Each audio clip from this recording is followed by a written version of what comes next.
जो परीक्षा रे नीट यूजी देइथिले पाखापाखि 23 लाख पिला परीक्षा देइथिले एथिरे गोटे महा दुर्नीति होईछि।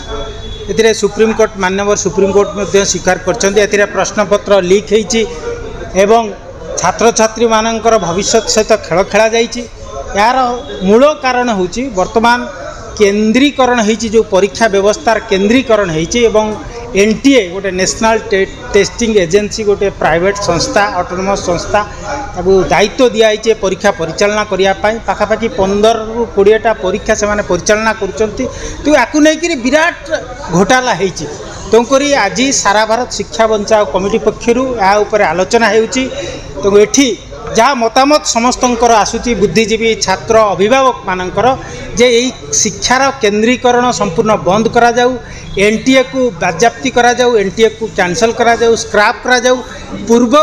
पूर्व जमती परीक्षा दि जाउतिला परीक्षा परिचालना राज्य सरकार माने करुतिले, राज्य सरकार माने परीक्षा परिचालना करंतु। तो आमर दाबी होची जे यही जो है दुर्नीति ता विरुद्ध रे गोटे जुडिशियरी इनक्वारी हो एथिरे जो सब प्रश्न अच्छी जो सेंटर को भली भाव में या सिलेक्ट करा जाइतिला को माने विभिन्न राज्य पिला जाइकि गोटे सेंटर रे परीक्षा देतिले याकू मध्य निया जाऊ एवं एनटीए चेयरमैन को तांकू भी पचरा जाऊ।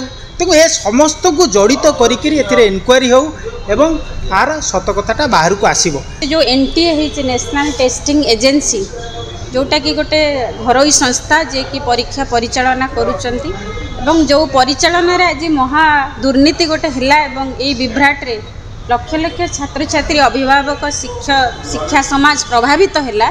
तेणु कौन करा जाई पारे कौ भली भाव में गोटे दुर्नीति मुक्त परीक्षा परिचालना हबो।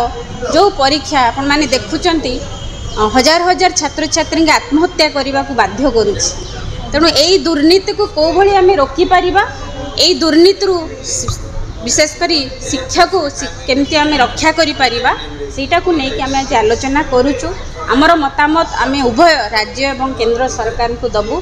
जो विचार विमर्श फल जो निर्देश आज बाहर शिक्षा संपर्कित शिक्षा को रक्षा करने एवं यही दुर्नीति की रोकवाई विशेषकर प्रश्नपत्र जो लीक होची बारंबार विभिन्न क्षेत्र में ताकू रोकवाई आमे आमर मतामत आमे सरकार